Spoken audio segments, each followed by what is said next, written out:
Let's get this Shaw on the road. Wherever you are, get in your car and come on down, enjoy a show. If it's your first time, well, jump on in. By the end of this drive, you'll be a Shavian. No, let's get this Shaw on the road. Hey, Spike. Hi, Kelly. How's your day going so far? It's going well, but this is weird. This is a moment I always find when we're into our last recording of this season in the sense of the shows and what we've put together. But yet it's still only like end of July. Like, you know, there's still many more months and we have to keep going. Yeah. But it's a funny thing in this middle ground, this wild middle ground. When you think back to when you started One for the Pot back in March. Is that right? February, March? Yeah. Okay, so thinking back up to now, what have been some highlights for you this season? Well, you know, I think when I look back at the 2026 season, I think for me, I'm going to remember two things. The George coming down and the Sav, the Shaw Artist Village going up. This is a new chapter for this company, and whether it's symbolically, metaphorically, or just practically seeing that gorgeous old George Theater be torn down, torn into pieces, and seeing, it's hard to describe, and I'm not going to do a good job at describing this, but when I see pictures of it half torn down and seeing just a new perspective on the building and seeing that it was actually just bricks and mortar. Oh, yeah. And realizing in a tangible way that no, this building was just a building, but it's the memories that we built there, and the spirits of the people that were in those walls, and the productions, the performances. That to me was one of the things that I'll remember the most about this year. Right now, we're recording this, and it is a big empty piece of space on Queen Street right now. But in hopefully a relatively short amount of time, a new building will stand there and be host to the next generation of theatergoers in this company. And then seeing the Shaw Artist Village come together, and we had a company meeting where we all got to gather in there as a company for the first time and see what that space is like now, and going and having wardrobe fittings and the people that are living there. I think just 2026 for me is going to represent this new page being turned in the story of the Shaw Festival. I think that's a beautiful way to say it, to articulate it, because it does feel like that this season, that there's something that has slightly shifted. And walking into the Shaw Artists Village it was a sing-along event for Funny Girl, which is where Paul Sportelli comes in and plays the songs, and you get to sing along to them. Like, such a great event. And it was packed. But watching everyone's smiles as they walked up to that building for the first time, the gasps as people walked in. I mean, I was nearly in tears thinking about, again, just the potential of what this center is going to be able to do. Like what amazing workshops and retreats and the work in the wardrobe being done, the ease of having a really great place to stay so close to the theater for so many of our artists and visitors who are here attending workshops as well. It was really emotional, I found, going in. And like you say, that new chapter going down Queen Street and going, oh man, I'm so excited for what this new building will hold, because I think it will truly be a state-of-the-art theater in every way. It's going to be just... Yeah, I think Niagara on the Lake is deserving of that. Like, to have that kind of state-of-the-art theater, that there will be an appreciation for what we are doing here at the Shaw Festival, and the level, the level at which we are working is going to be reflected in that building, I think. It's just been transformative. And then as I think back on this season, I got to say, Kelly, I love doing this podcast with you, my friend. Mm-hmm. I love doing it with you, Spike. It is just the greatest joy. I love how many people write in. I love getting stopped on the streets and people sharing with us what they're finding out, what they're learning. We just, again, another email, someone who reflectively doing kinesiology at McMaster University and somehow was able to do a minor in theater and is going, hey, what do I do with this? And going, come on down and let's grab a coffee. Yes, kinesiology and theater can go together. Of course they can. So just being able to have those real personal experiences to chat with not only our fellow colleagues and artists here at the Shaw, but new people that we haven't necessarily spent a lot of time with and hearing about the work they're doing. I just love doing this podcast. This is a highlight for me, my friend, and working with you on it is very special, I have to say. Likewise, Spike. Likewise. And now I have to try to not embarrass myself with this conversation with Branden Jacobs-Jenkins. Well, luckily before that, and you know what, you've either already embarrassed yourself, or it's gone perfectly well. So we're lucky. You're good. You're good. Before we talk to BJJ, I wonder if he likes being called BJJ. Better it's just say so his easy. whole name. I know.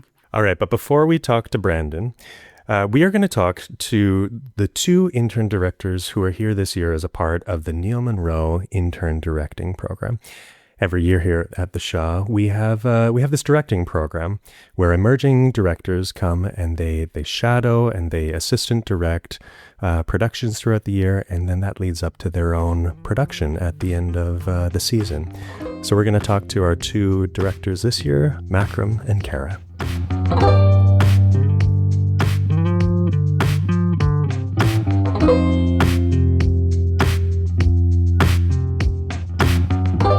I'm Kara Rebecca, and I'm one of the two Neil Monroe directing interns for this season. Hello, I'm Makram Ayash. I'm one of the two Neil Monroe directing interns this season. 1 + 1 equals makes 2. It's pretty exciting. I'm so glad that you're both here with me today to talk about this intern directing program. I want to start with, first of all, how did the Shaw Festival cross either of your paths? At what point in your world, just going back, you've been hit by the theater bug, you've been going along in your lives, and suddenly this place called the Shaw Festival comes into your world. When was that moment? I grew up mostly in Alberta. We always had the horizon was Shaw and Stratford, and then I moved to Ontario and I started coming to see shows. I've seen many shows at Shaw since moving here, and really measures up to the hype. So for me, it was my entry point was Peter Hinton Davis, was a mentor of mine, ended up directing my first production of a play that I wrote in Toronto. And he always advocated, come and do this program, come and let me champion you to do this Neil Monroe directing internship if you want to get serious about directing. And so that's how I ended up here. What about you, Kara? I grew up in Toronto, and I grew up attending Stratford a little more. And then as I, in my own right, began to go see theater independently and search for what I was interested as opposed to what my family took me to, more and more I started hearing or researching Shaw. And I went to the National Theatre School of Canada, and there I was taught by Marla McLean and Graham Somerville.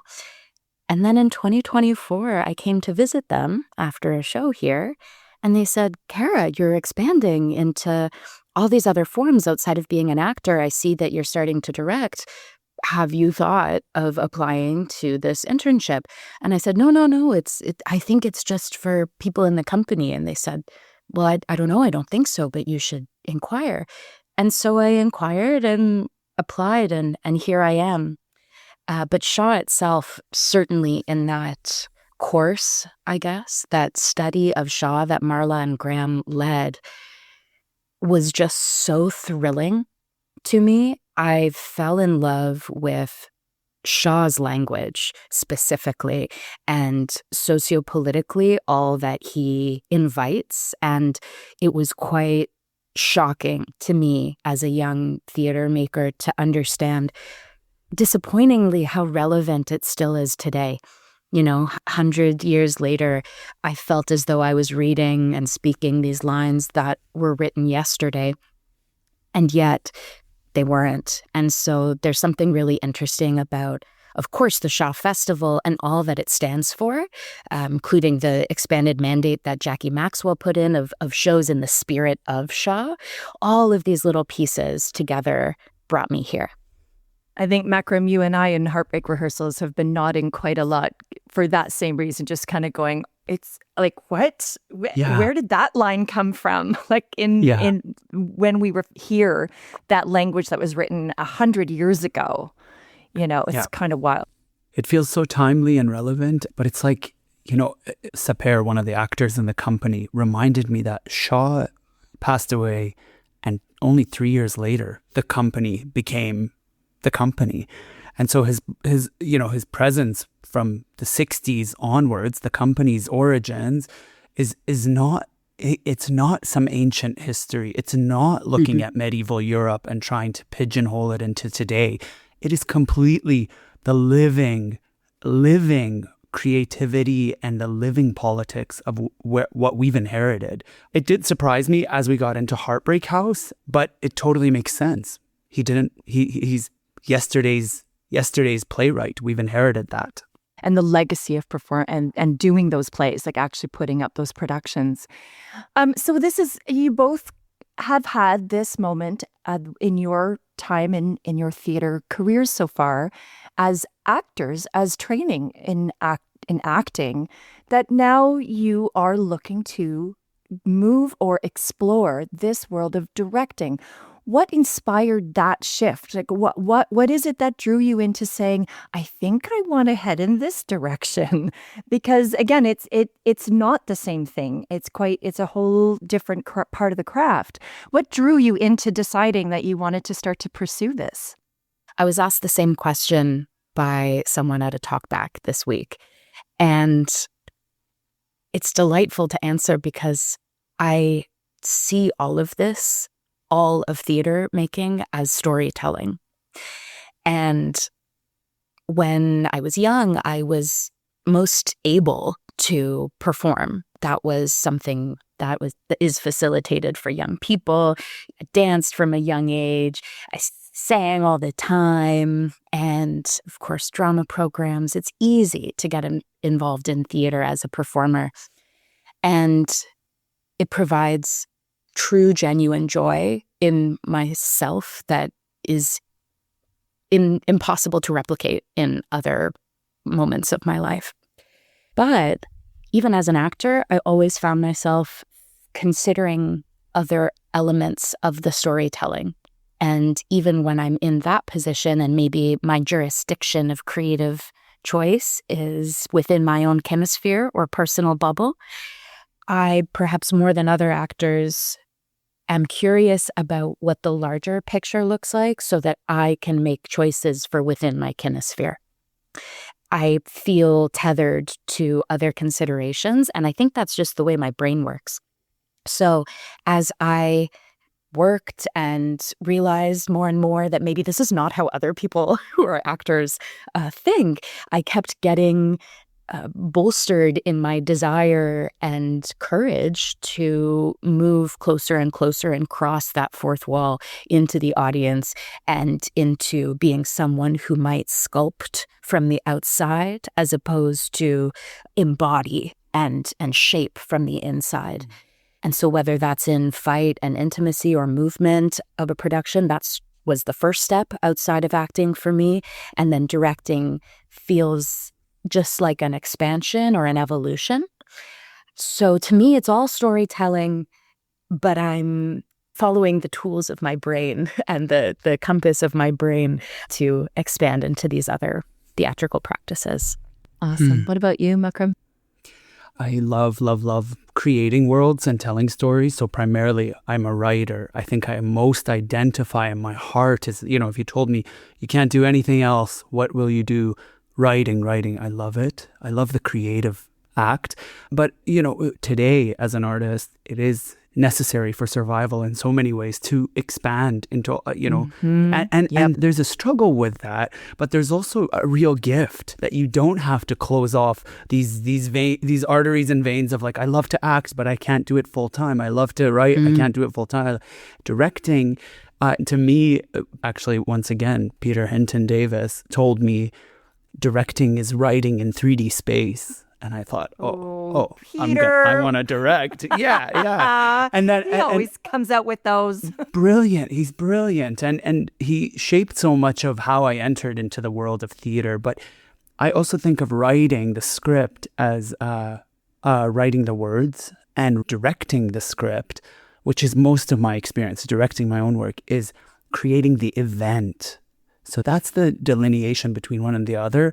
And the more I direct, I'm just really drawn to picture making, the images that you get to paint with the colors of the lights and the actors. Yes. And it's so stunning. I love it. So that's what's brought me into it. And as you mentioned, Spike, it's an expansion of my career, not a shifting or a pivoting away from. It all feeds into each other.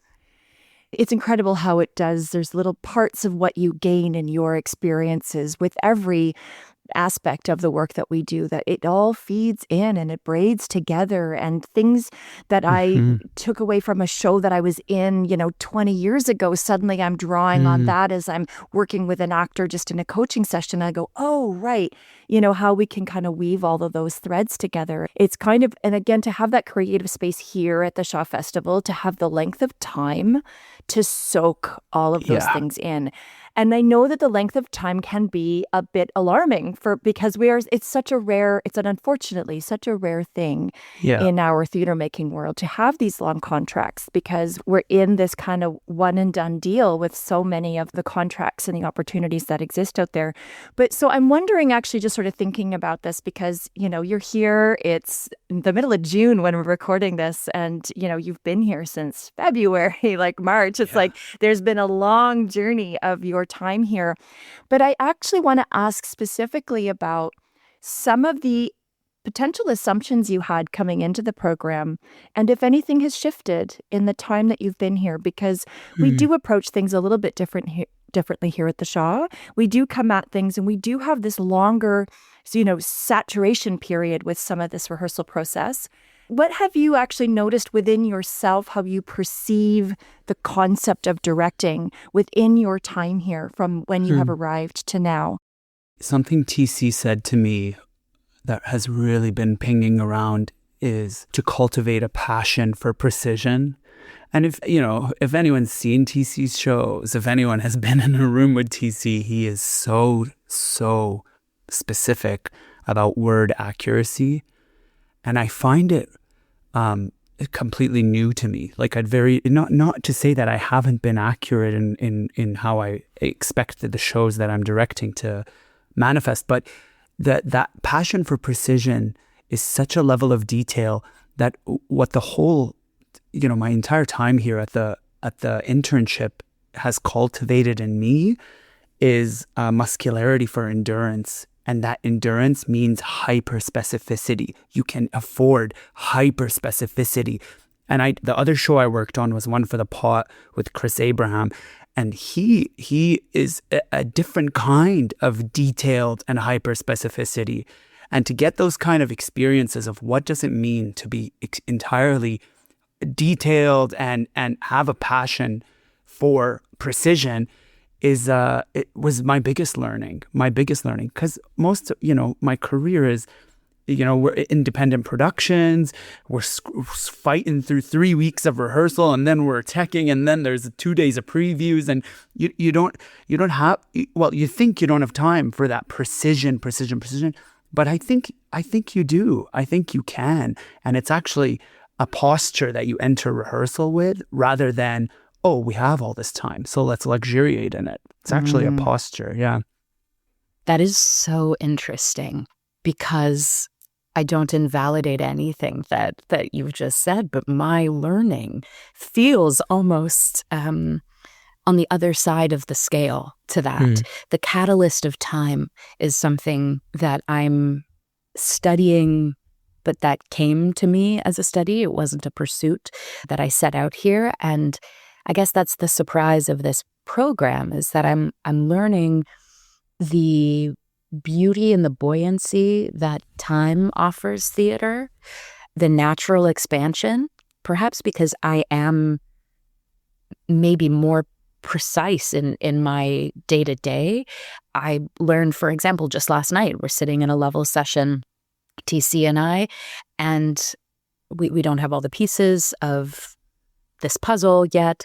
And instead of saying, okay, let's approximate for now, and we will specify later and support ourselves later by approximating now, TC says, no, let's save time now. We will do it later. We don't have all the pieces. And there's an economy of energy and durational ability. It's a marathon, not a sprint.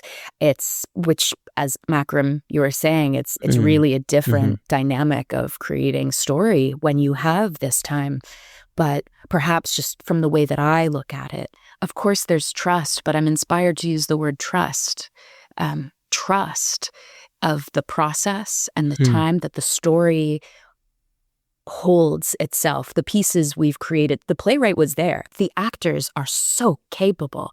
And with time that they find it, how few notes have been given, because these actors are extraordinary, but also because the passage of time will educate us all in this process. That's really something that I've been marinating in mentally for the last few months.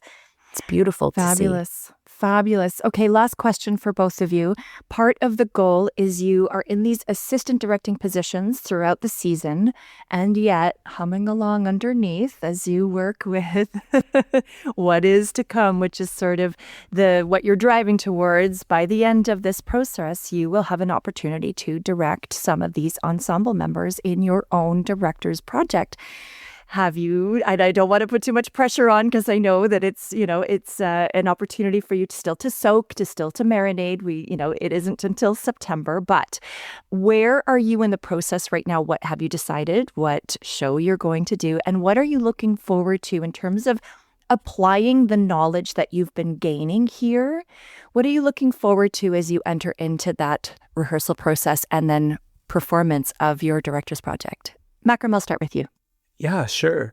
Well, we have been, along the timeline, we've selected our shows. So our shows are confirmed, and I'm doing a double bill of Tony Kushner plays out of an anthology that he calls Tiny Kushner, which is really adorable. And he wrote these two incredible plays. Both of the shows that I'm doing cast entirely women. And I felt that was like, if I can say, plays written by a gay Jewish man, directed by a gay Arab man, all about women and the old world and the new world, is probably the most Shaw thing that you can do. I think Shaw would like that kind of tossing and turning of what we take for granted. So I'm eager to be directing, because the internship has afforded me the time to be contemplative and to be passively and actively learning, but quite observant and in a learning space. Like, I haven't been in a learning space in many years in my career. There's an engine that's slowly churning, ready to hit the ground running. And also, we are in June of the whole stay since February. I can't believe we have to rev up to do another production, But I'm eager, I'm excited to work with the resources, including the incredible talent from designers to the crew to the actors, to all the wealth of resources here. It's not an opportunity to take for granted by any means. And so I'm excited to see what comes up. I'm kind of really scared because I almost have no idea, and I'm preparing a lot. So we'll see what happens. Flying free, letting loose to the wind and seeing where it goes. That trust, Makram, is so big. It's got to be at this phase, I think. As you said, the plays are selected. Myself, I'm doing Passion, Poison, and Petrifaction by Shaw, and it is wild.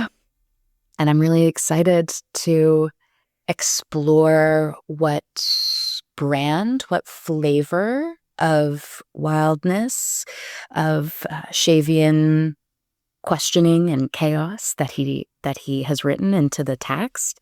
I read this piece and saw immediately who the costume designer would be and what she would do with this work. Sadia, she's incredible, and I'm excited to continue to work with her. And that's a real joy that we've been able to develop these relationships, which is so important in directing, to have a relationship with your creative team. And that's something that, as an actor, I was not exposed to much, that end of the process. And that's been a huge part of my study here and elsewhere, assisting and learning about direction. It's what happens before you get into the hall. So we're there right now.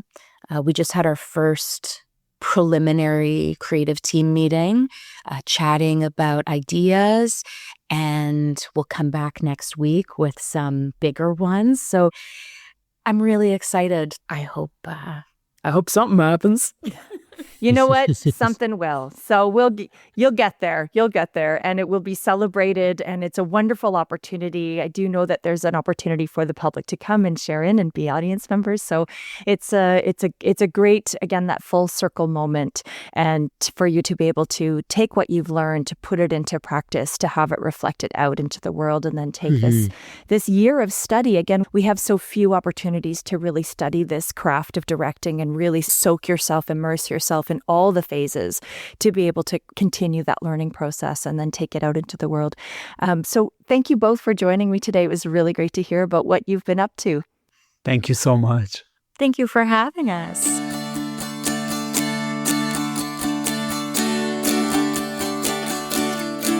Hi, it's Neil Barclay with this week's trivia question.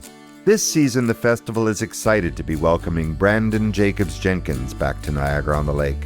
He visited town when his plays An Octoroon and Everybody were performed, and since then, he's gone on to win 2 Tony Awards and a Pulitzer Prize. Before that, he was named a Fellow of the organization that awards American artists, academics, and scientists a grant now valued at $800,000 US. What are these awards generally known as? Stay tuned, and I'll let you know the answer later in the episode.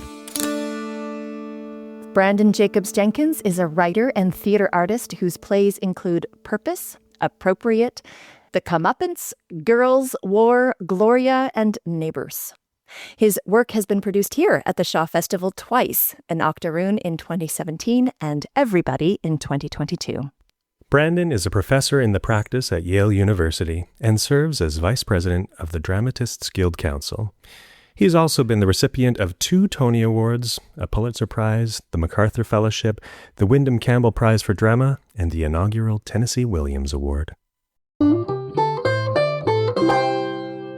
Yeah, I mean, consciously, my first brush with it that affirmed something. I was like a kid, and my mom she put me in all these camps in the summer. And they all very different camps. And the one she put me on was a arts camp. It was called the Capitol Hill Arts Workshop. I grew up in Washington, D.C.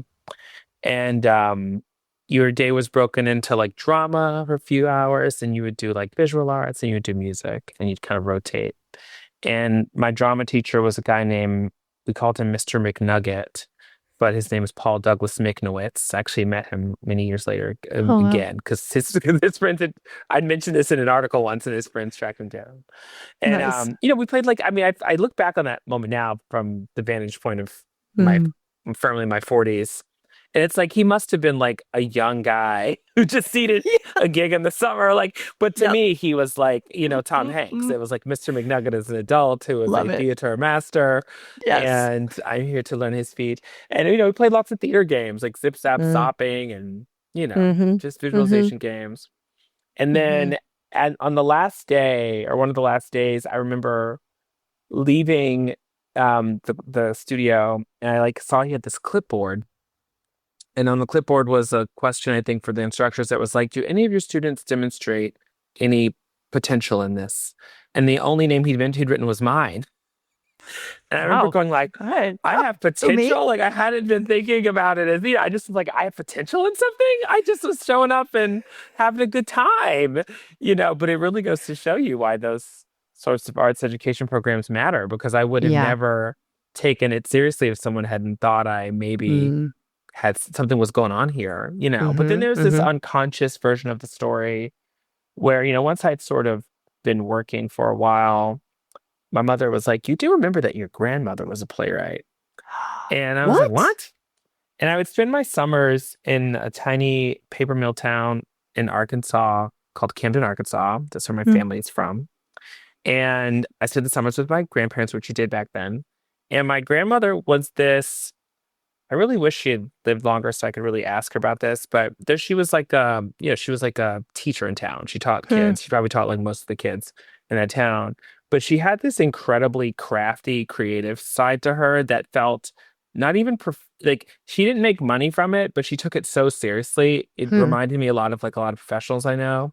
And it was clearly something she cared about. They gave her a lot of satisfaction. And one of the things she did every year was she would write these plays that would be performed at her church. And they were often kind of like adaptations of like Bible stories, but had these like kind of in hindsight, like very radical elements. And she would write them, she would direct them, she would design the sets, she would design the costumes. They were like truly like auteur level kind of pageants and productions. And I would go to sleep to the sound of her typing. And I was always at these rehearsals, I realized. I was always around it. I was always watching it, though I didn't understand what it was.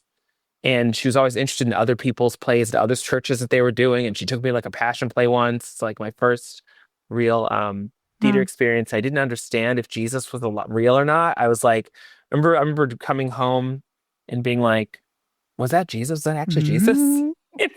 She's like, no, I can't explain what it was. But those are my earliest aha moments. And then I grew up at a time and in a place where there was just a lot of energy and resources for like young artists and like youth arts funding. And like in where I grew up, there was like 3 youth theaters in the summer. They were like gangs. Wow. So, like you were in one of the 3, and everybody took their high school theater so seriously. And you would go to see other people's shows. And like I remember when like they released the rights to Les Miserables at high schools, and I saw like 15 Eponines in like 3 years. It was like a nightmare. So it was like that was just the world I grew up in. But it wasn't. DC is a very large theater city, but I never in my mind was like, oh, I'm gonna make a living doing that. I'm gonna be paid to do that. That wasn't what it was. It was something a little more like baked into this. And so were you on the stage? You in these clubs, and you were acting. You were there. On the stage? I mean that was what it felt like the thing to try to be, right? It was like to try out for the school play was like a big deal.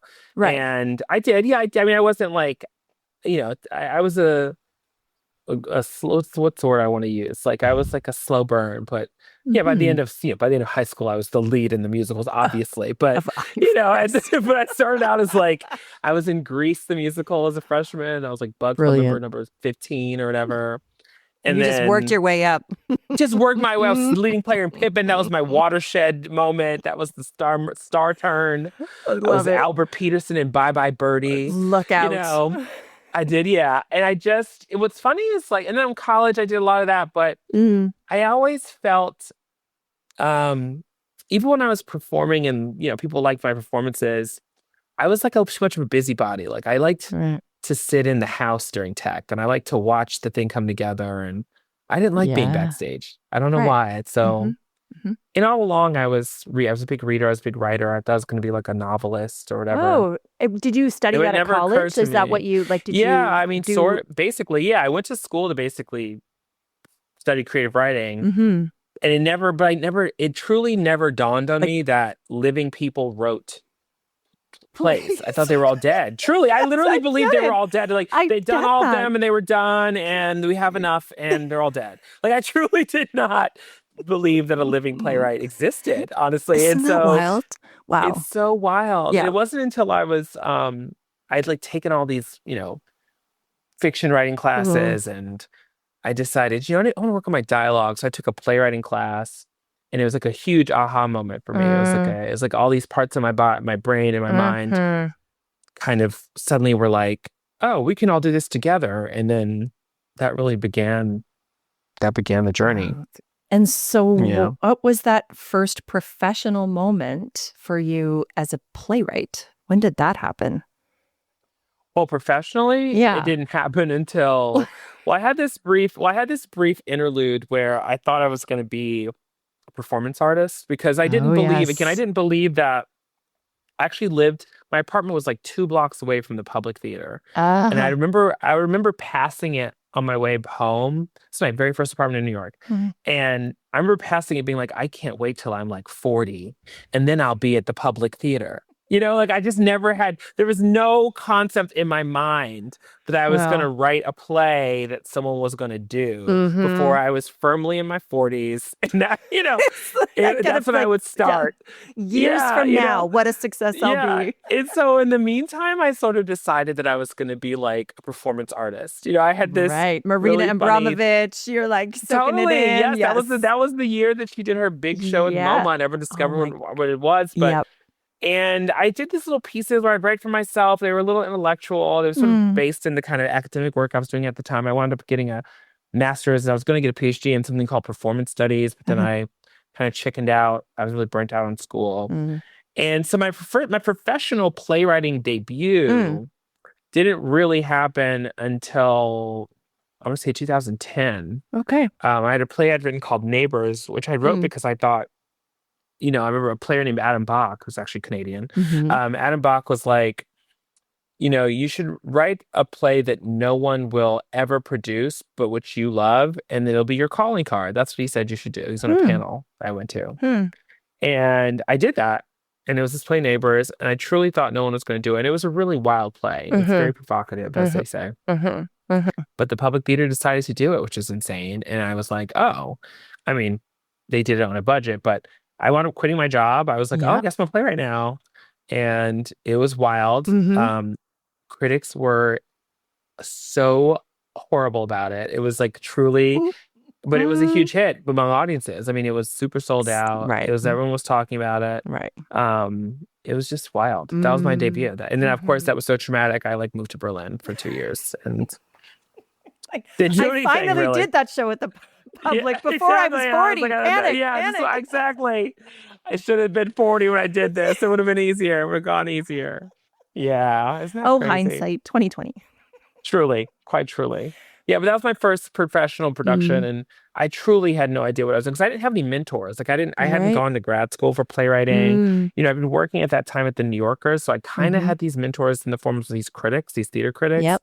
But it wasn't. They didn't really know what it was to make a show. They didn't know how to tell you how to prepare for what tech is, or like what casting is, or like what to do when an actor turns to you and has a meltdown. You had to. That stuff I had to learn on the job. I had to learn by doing. Oh, bless this career path. Truly, quite truly. I mean, in some ways it was very blessed, but it was not easy. It was very, it's not been, I was never like a darling. Right. Well, the rule breakers never are. That's our job in a way. That's what I had to learn, actually. There's a great writer named Mark Ravenhill who kind of told me that. He was like, it'd be very weird if the critics did love you because of what you're doing. And you're kind of critiquing the world that they've created. So they're not going to turn to you and say how much they love you. You kind of have to deal with this until people catch up to what you're doing. And he was right. I'm so grateful for that. Again, I never had a playwright mentor me or talk to me. That was like one of the first playwrights to turn to me and go like, you got this, relax, Right. Right. I feel like TC says that a lot about his directing, the way he looks at theater, the way he comes at plays is just, he's never someone who the critics are going to be on side with because he wants to try to bend and question what we think theater is. So what was that moment when the two of you crossed paths? I mean, here you are at the Shaw Festival. When did coming here even, isn't that funny? Like, we did your play in Octoroon. We did that his first season. He programmed in 2017. But how did you connect and how did you actually get talking? Well, I think he saw the original Octoroon. I think he must have been, I'd seen the only work of TC's I've seen was this 12th Night he did with Mark Rylance, which is still like images are seared in my mind. Mm-hmm. And so he was in New York probably around the same time that the original Octoroon was happening. Mm-hmm. So he saw the production that my collaborator Sarah Benson had directed, and Mm-hmm. immediately had designed the sets for it. And for some reason, I think he'd just taken this job, or he was just coming here. Mm-hmm. And I think I might have been in his first or maybe second season, but he wanted to like meet and talk about doing the show. And at that time, a lot of people weren't doing the show. It wasn't this like, now it's sort of considered this crown jewel in my repertoire. But at the time it was, it was kind of a weird play, made people uncomfortable. Love it. People are running around in face paint. And he wanted to meet for dinner, and we had a dinner at this little restaurant that had just opened at the end of my block. Like, also, the fact that he would come to Brooklyn was like wild. No one at this time would ever come to Brooklyn to meet anyone. And it was this really cute little Persian restaurant called Sofra, which is now like a kind of fancy restaurant in New York. But it was like it just opened, and we sat at the bar and we drank probably a little too much, and we ate like some very delicious Persian food, and we just kind of geeked out. I realized that he's like a geek.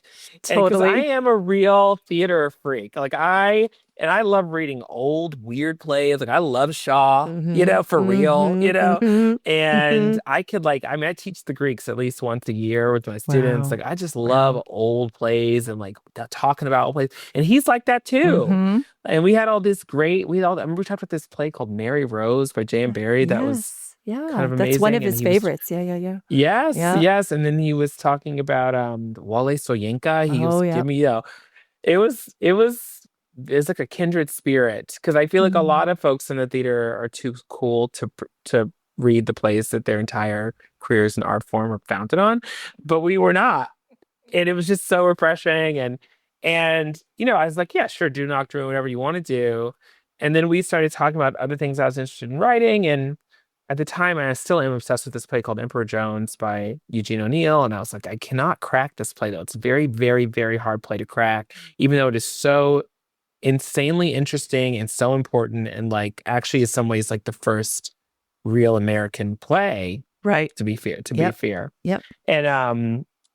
And yeah, but he was like, well, keep this in mind. Let's keep talking about this. And I would say for like the next several years, we'd like reach out to each other about Emperor Jones and kind of talk about it. Awesome. I did wind up coming to see an Octoroon, which I thought was a very impressive production, actually. Oh, wow. Yeah. But yeah, that's the beginning of this. Okay. This funny. And so you kept talking, you kept sort of thinking and putting this, like it was on the back burner, kind of revisit it over the course of the years. So how did you get to be here, and what is it that you're doing here? Yeah, what am I doing here? What are you doing here? I think that, I think after a while, we talked about it so much. This idea was floated of like, well, what if you just kind of like made it while you were here? It's a very tricky play, Emperor Jones. It's like really kind of a one-man show with these sort of like this kind of morass of supporting characters who do various different things as he kind of loses his mind over the course of a night. And I was like, that's not a bad idea. I'd become very interested, especially during COVID. Actually, TC and I talked a lot randomly during COVID, I think because he just had nothing to do. You guys did a good job with the COVID out. I think he's just having Zooms with everybody. Yep. But I was, during COVID or right before COVID, I'd become very obsessed with a writer named Lanford Wilson, who people don't really even think about anymore. He's an American writer, very important, very influential, but now kind of everyone sort of forgot about him. But not forgot about him, but he's just not in the mind the way that others are. In the foreground, Yeah, and part of his process that he wrote for actors. He literally wrote all of his best plays to and for acting talent, right? And I became interested in, I forgot how I wound up. I think it's because I had this aha moment. I was reading some theater history book where they were making this argument that every kind of major development in the craft of playwriting, it always is completely in tandem with advancements in acting technique. So if you think about the golden age of like Miller, Williams, Odets, those people were all kind of like adjacent to the group theater, to this sort of method acting that was emerging at the time. Chekhov, of course, is like completely enmeshed with Stanislavski. You know, I was telling you about Shakespeare, those companies were absolutely codifying technique through just their actual professional structure. And he was able to write to that talent, into that pool. And, you know, so I became interested in these moments when, you know, playwrights began to literally enmesh themselves in ensembles and in acting companies and kind of write to that talent, that energy. And I'd written a play coming out of COVID called The Comeuppance that I'd done that with. And hi, sorry, someone just walked in, but it's okay. I don't know if This is okay. This is our podcast. Okay. All right, great, perfect. We are totally ready to be live with Everything Theater. No, it's okay. I'm just in the rehearsal. I'm just in the rehearsal room, but all good. It's okay. I'm doing a podcast, but it's up to you. And so I was suddenly becoming very interested in processes that actually centered actors or really brought them in early. And so then after a while, I was like, well, what if I don't do Emperor Jones? And he's like, whatever, we're just going to give you 6 actors and, you know, a slot and a room and we'll call it a new work in progress. And let's exercise this, practice this sort of, let's sort of build this theory out. So that's really what I'm doing here. And, you know, the revelation, of course, has been what the work is. And I decided I'd had this really funny experience. I have 2 young girls, 2 daughters. And I had a daughter who was very interested in, we had this, when she was born, we asked our friends to like send us their favorite books from childhood. And I have a friend who's actually, name's Julia Yaffe. She's like a major journalist and specialist in sort of Russian history and women's history. She sent us this book of Russian fairy tales. She's like, this is my favorite thing that we used to read before my family immigrated or whatever. And it's always been sitting on my daughter's shelf. And so she's like, I want to read this book. And we start reading Baba Yaga and Vasilisa, which is a very famous Cinderella tale from that tradition. Yeah. And she was absolutely terrified. She could not get past a page. It was terrifying. And I'm reading it too, getting terrified. And I'm like, why is this a children's book? Why did my friend think this was an amazing story? Like, why was this one of my friend's favorite things to read growing up? You know, and I was like, okay, we got to read something else. And so we picked up like another book of fairy tales, and just everything I was reading to her, I had these Grimm's fairy tales, was just terrifying. And she was like, I don't want to read this. Not before and then bed. soon after we totally. And I was like, you know, we live in this situation, in this context where we think of fairy tales as what kids want to hear all the time. And so I became obsessed with just trying to read a fairy tale that would be okay, that would make her, it felt important to me that somehow she read a fairy, she'd be into a fairy tale. We even like went to Disney World, I think, or Disneyland. And she was terrified by every ride involving a fairy tale. She hated Snow White. She hated Cinderella. And I was like, wait, what is happening here? I feel like my generation was raised on Disney. And so we just, I guess we're just traumatized and got over it quicker. But anyway, so suddenly I was like, I think I want to do a fairy tale, because I began reading all these things. And being like, what are these stories that like are so baked into our culture, into our language? We all know what a Cinderella story, we think we know what a Cinderella story means, you know? So I decided I wanted to do an adaptation of Cinderella. Okay. You know. Yeah. Which has been kind of amazing and also weird and funny and kooky, and that's what we've been doing. And then of course I've been working with the designer Tatiana Kavajian, who I've worked with many times, and it was her. We were in the middle of a design meeting. She was like, "Did you scroll to the bottom of the season announcement?" And I was like, "No." And then we went back to the website and scrolled, and it's like, they're already doing Cinderella. They're doing the Rodgers and Cinderella is our holiday show on the main stage. I literally didn't know that until I was not paying attention. So now there's 2 Cinderellas for the Shaw audiences to enjoy. This is the perspective, right? This is the right. I think it's a total object lesson in adaptation. You know, there's something about we just were like, well, do we say no? Or no, we have to just go. And actually it's TC and Kimberly Yarmstead who were like, no. Kimberly, who's directing that's Cinderella. They're like, no, you've got to do it. You've got to do. You're committed now, and Cinderella. we're in. We're in it. Yeah. So that's what I'm doing here. That's brilliant. Well, you know what? That is people often reflect about our seasons here at the Shaw Festival, that somehow there always seems to be an odd connective tissue where you go to see one show and you're watching Funny Girl, and then you go and see like another show and you're like, oh my gosh, like that's actually, they say that in the musical, but they're saying it just slightly differently in this play. I mean, we've got mentions like Ohio State Murders references Shaw multiple times. Like who, again, it's just this connective tissue that kind of puts it all together in this world of what our stories are and what connects us and how we connect to them and how do they connect to each other. It's such an interesting thing about the landscape at the Shaws. So it actually folds right in like that. We're just being overly explicit about it. We're like, this is Cinderella and that's also Cinderella. Yeah. So if you're looking at this project, I mean, what's the goal for you in this process? What do you hope the outcome will be, if anything? Maybe this is just an isolated event that you're just here to do some creative process and be able to work with bodies in the room and ideas and get things up on their feet. Is there any other kind of long-term goal or outcome that you're hoping might come from this project? Oh man, I mean, I guess my tendency is always to like fight the fire in front of me because you just never know. I mean, I really just try to make the best thing I can in the context I can in the hopes that audiences are engaged, moved, transformed, that their time felt well spent, And I do think that like the end goal is to make a thing that people are happy they've seen, But yes, I think on some kind of like theoretical level, it is about sort of, there's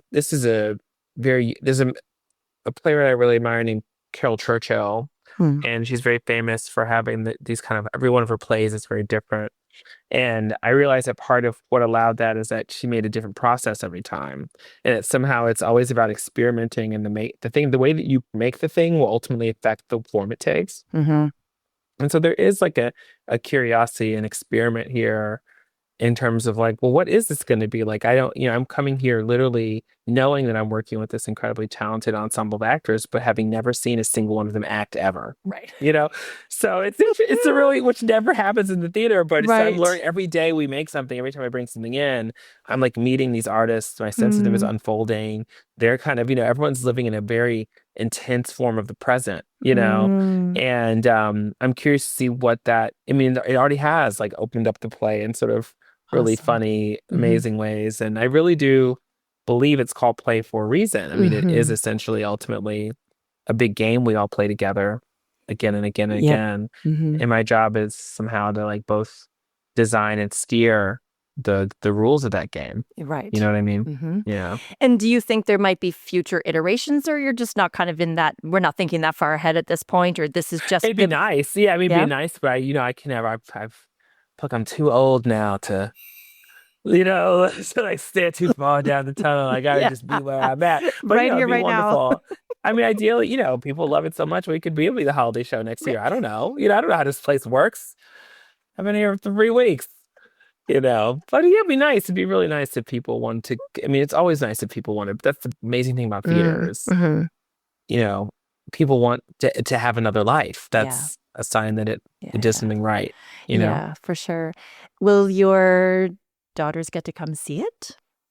Hopefully. My oldest is just sort of grasping what I do, and she, we've taken her to a couple of things, but she doesn't really understand my job. And I have to say, I don't think I've made like an unscary version here, but so I don't know yet. I don't know if she'll still be spooked out, and I don't want to traumatize my daughter in my work, but I do hope that she can see part of it or come see it when, my family's going to come back and be here for a bit. They've been here for a bit already. And what is that? What is that work-life balance? That's always one of those struggles as artists in a way. It's, fuel for our fire, but also that there are sacrifices we have to make. We have to be away from our families, and we want them with us. And then when they are with us, we work these crazy hours. What's that like for you? They're in New York right now, and you're up here with us. How has that been? During your time here? Yeah, it's been wild. They were here for the first week, and then I went home for a little bit, and we had this amazing thing called FaceTime now. I know, right? I remember when I was just saying to my daughter, when I was not young, and my mother's a single mother, and she went away for work, I maybe would get a phone call, once a night, and so it's really special to be able to just even look at each other's faces on screens. Yeah. But I'm thinking a lot about how a lot of these fairy tales, the fathers are absent. And very true. yeah, and I'm really feeling that. I'm really questioning that. And it's tough to be away in the summer too, because that's when they're the most at home. So it's complicated, but it's always complicated. They're also very young. That's the thing. Like, my youngest is literally a year and a half old. Oh my goodness. So the work-life balance is impossible, actually, when a child is that small. There is no balance, But yeah, I have to say, it's like you learn every time you do it, and there is a great blessing in waking up in a quiet house and only worrying about feeding yourself and coming home to a quiet house and Did I actually going to put bed this- at like yeah, exactly. matching socks. But I got there's matching also- socks. We're good. Okay. Yes, but you're always like a little haunted because you miss your course. people. You Of always miss your course. people. Yeah. When you're looking back, I mean, at this point, you've written a number of plays, and now you've got this new creation. As you reflect back, are there any highlights or moments from some of the plays that you've written or experiences that you've had while writing those plays that have still stuck with you as a part of your creative process? Yeah, I mean, Like, do you find those plays live with you still, or is it like actually I've kind of let it's like that go? the characters really live with me still. I'll still hear someone's line and like chuckle a bit to myself, and I'll be like, that character, that's from a play I wrote 15 years ago, and it's still And they just that pop in. sensibility. That sensibility is still there.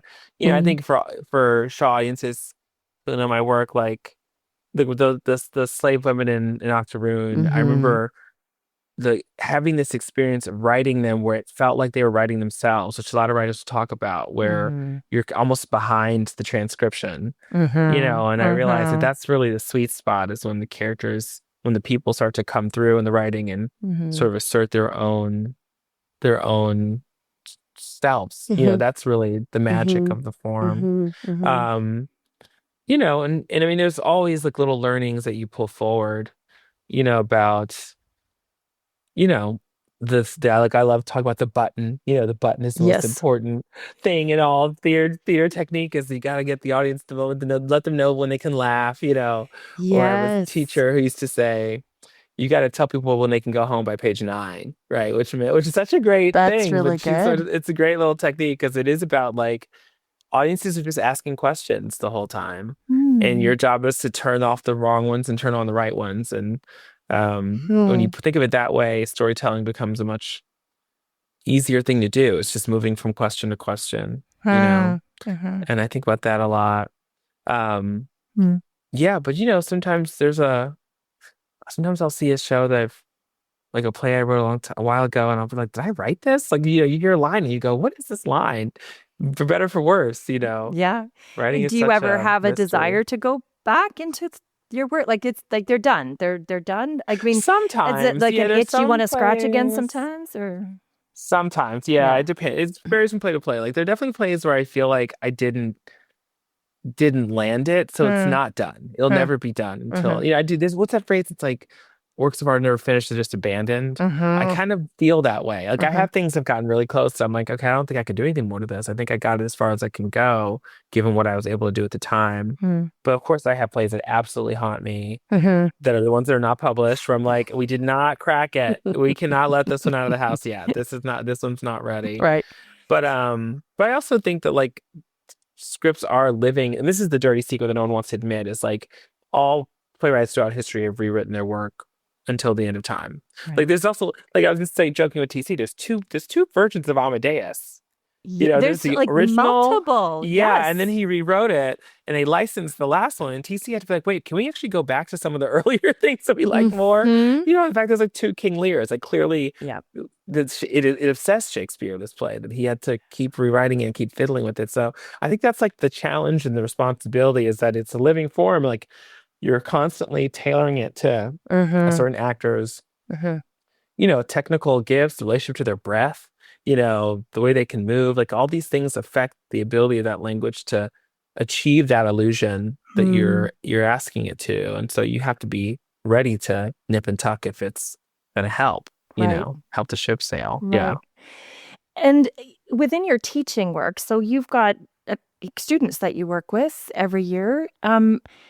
What's it like to pass on that information or those ideas to another generation? Where's the where are the students at that you're encountering, and how they're receiving those kinds of things? Yeah. I mean, the truth is, like, I find it a great honor. I find it really fun because the thing that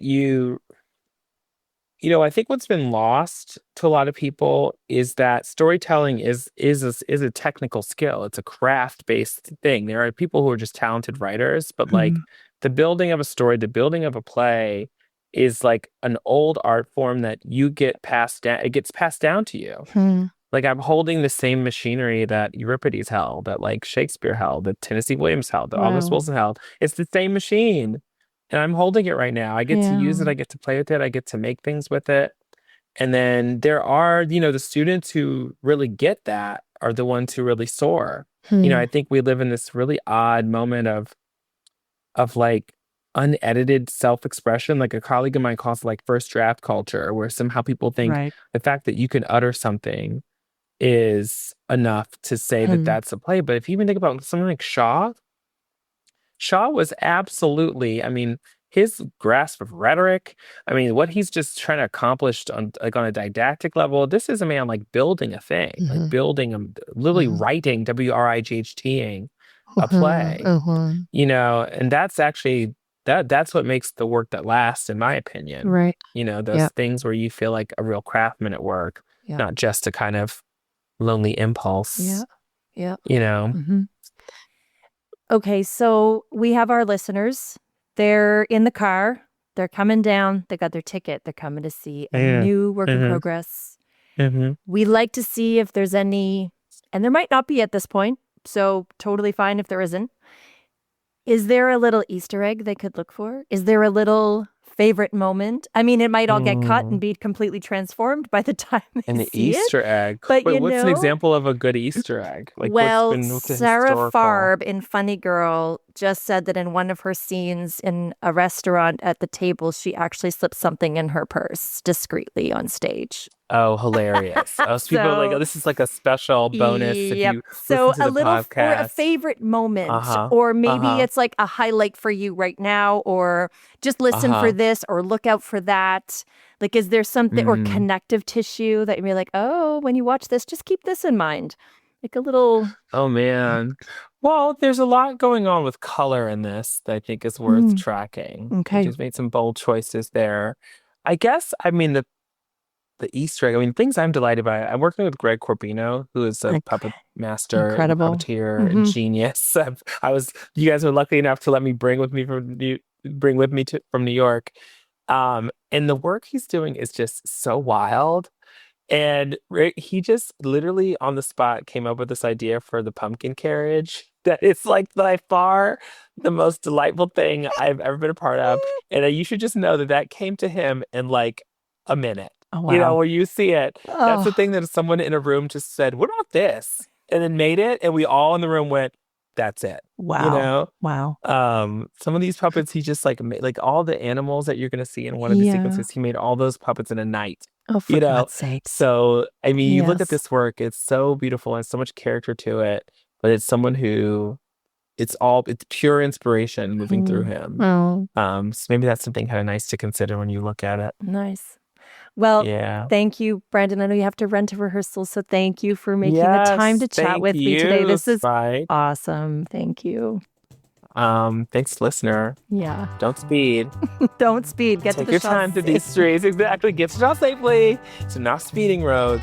These are gentle roads. Earlier, we told you about the award that Branden Jacobs-Jenkins won. The philanthropic foundation that sponsors these grants is the John D. and Catherine T. MacArthur Foundation, and those prizes are known colloquially as MacArthur Genius Grants. Branden's new work runs until September 5th. Tickets available at shawfest.com. Thank you to Branden for joining us, and thank you, as always, for listening. If you have questions, thoughts, or just want to say hello, drop us a line at podcast@shawfest.com. Let's Get This Shaw on the Road is hosted by Alexis Milligan and produced by me, Kelly Wong. Original music by Travis Cito. If you like what you hear, subscribe and leave us a review. This wraps up another summer season for Let's Get This Shaw on the Road, but fear not, We will return later in the fall to jingle all the way and hear about our holiday season productions. See you in a couple months. Let's get this show on the road.